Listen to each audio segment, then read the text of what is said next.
Ray Doyle never planned to steal anything in his life, but New York in 1987 didn't care about plans. The city was louder than logic, full of men who smiled with knives and women who laughed through tears. Every streetlight buzzed like it was burning out. Ray worked nights at an auto shop under the Manhattan Bridge, fixing cabs that would break down again in 2 days. He got paid cash, barely enough to keep his one-room apartment in the Bronx. The landlord had stopped pretending to fix the heat, and winter was already crawling under the door. He smoked cheap cigarettes by the window and watched the trains roll by, wondering how long it would take for the city to forget his name. That night, Lena Cruz came into the shop. She wore a red coat that looked older than she was, and boots cracked at the seams. "You Doyle?" she asked. "Depends who's asking," he said, wiping his hands on a rag. "Vic sent me," she replied. That name froze the air. Vic Russo, the kind of man whose smile meant you were about to owe him something big. "What does Vic want?" Ray asked. "A driver," Lena said, "for one night. I'm not doing runs anymore." "It's not a run," she said quietly. "It's a lift." He frowned. "You mean a job?" "Yeah." "What kind of job?" "The kind that pays rent for 6 months."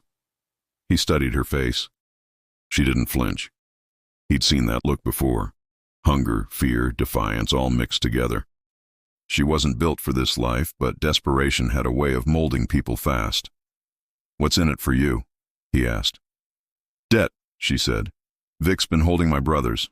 I clear this, he walks free." Ray sighed, rubbing the grease off his hands. "When?" "Tomorrow night, Midtown. You drive, I go in. 10 minutes tops. And if it goes wrong, then we don't have to worry about the rent." Ray almost laughed. Not because it was funny, because it wasn't. That was New York humor in those days. Say the truth like it's a joke so it hurts less. The next night the city was wet, snow melting into dirty water that ran along the curbs.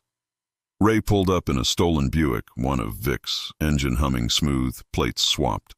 Lena slid in beside him wearing all black, her hair tied back. "You sure you're ready for this?" he asked. "No," she said, "but we're doing it anyway." They drove through Midtown, past neon lights flickering over broken sidewalks. The building was a jewelry wholesaler, 3rd floor, security old and lazy. Vic's intel said there'd be cash, real cash, not just stones, waiting for pickup. "You wait here," Lena said. 10 minutes. "You don't have a gun," Ray said. "I don't plan to need one." She slipped out, disappeared into the building. Ray watched the clock on the dashboard tick. 1 minute, 2, 5. A siren wailed in the distance, fading again. Then she came running out, bag slung over her shoulder, eyes wide. "Drive!" she shouted. He hit the gas. The tires squealed, smoke curling behind them. A guard stumbled into the doorway, yelling something lost in the noise. "What the hell happened?" Ray barked. "He woke up early," she said, breath shaking. "We good?"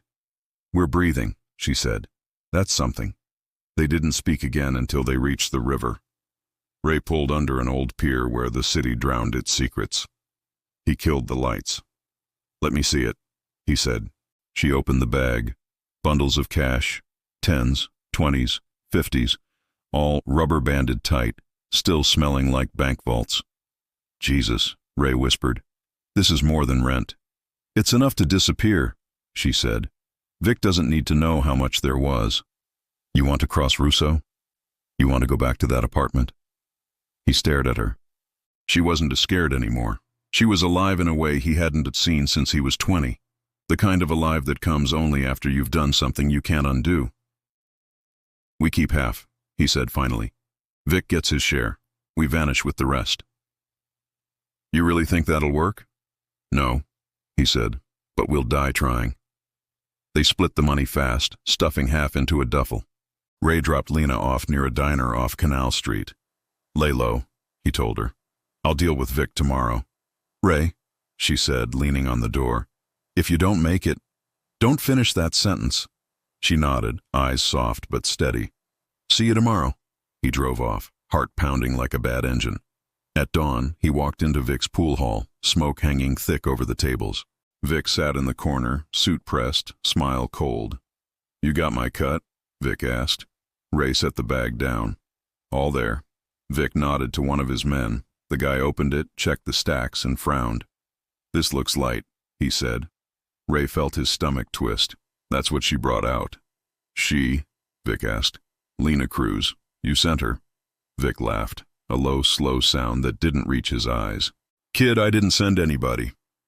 I told her brother's debt was mine now. I never gave her a job." Ray froze.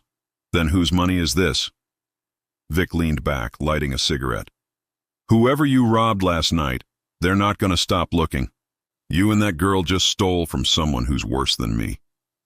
Ray's throat went dry. "Who?" Vic exhaled smoke, smiling. "People who don't forgive mistakes. Federal kind." Ray turned, heart hammering. "Where's Lena now?" Vic shrugged. "If she's smart, she's already running." Ray didn't wait for more. He bolted out of the pool hall, snow crunching under his boots. The city felt smaller now, the streets tighter, the air colder. Somewhere out there, Lena was carrying half a fortune, and both of them were walking targets. He lit a cigarette with shaking hands, eyes scanning the skyline. New York didn't care who you were. It just waited for you to fall. And when you did, it didn't even look down. The last train. Out of New York. The city didn't sleep that night, and neither did Ray Doyle. Rain washed down the alleys like New York wanted to forget him.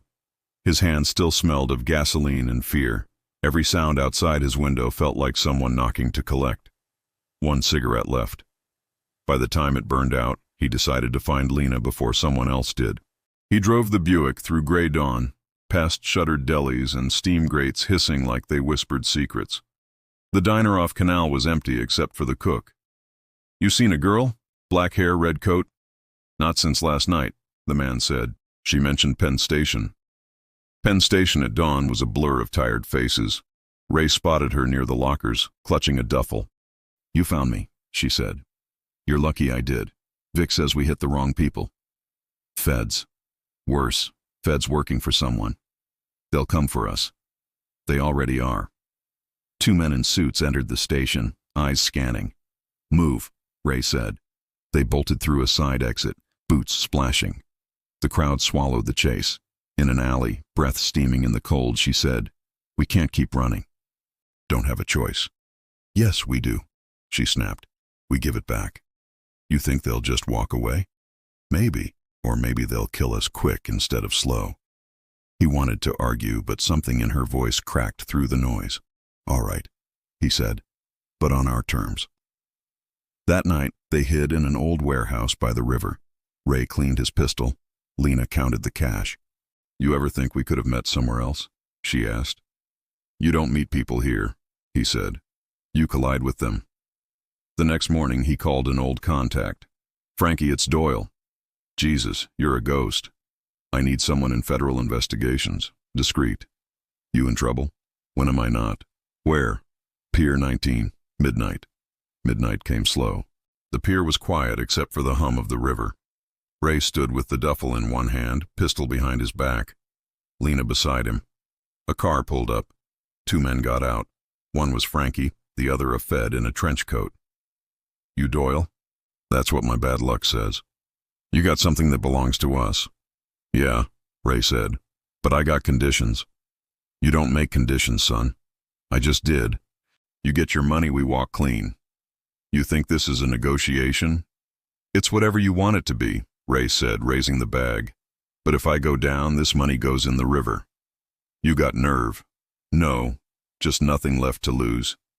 Frankie shifted. "Ray, come on, hand it over." "You owe me," Ray said. Frankie looked away. "I remember." "Drop the bag." Ray placed it down. "Now let her go." "Take her," the agent ordered. Before Lena could move, headlights cut through the fog. Another car screeched up. Vic Russo stepped out, cigar burning. "Miss me?" he said. "This your circus?" the agent barked. "Half this city's mine, so yeah." Vic grinned. In a heartbeat, the air filled with guns. Ray pulled Lena behind a crate. "You brought the feds and the mob together," she hissed. Guess we're popular, he said. Bullets shredded the pier. Wood splintered. Ray fired twice. Frankie went down. Vic's men returned fire. Chaos. Lena crawled toward the bag. "What are you doing? Ending it?" she shouted, running to the edge. Vic raised his gun. Ray fired first. Vic fell, eyes wide. The shot echoed over the river. Lena hurled the duffel into the water. The current swallowed the cash. "That was evidence," one agent yelled. Ray stood, bleeding. "Now you got nothing to fight over. You just destroyed federal property." "You're welcome," Ray said. The agent raised his gun. "You're going away for a long time." "Maybe," Ray said. "But not tonight." He turned, but his leg buckled. Blood spread fast. Lena caught him. "Ray, hey, stay with me." He smiled weakly. "Guess we're not disappearing after all." "Don't you dare." Sirens wailed closer. Real cops this time. Red and blue lights flickered on wet pavement. "Go," he whispered. "South, like you said. Not without you."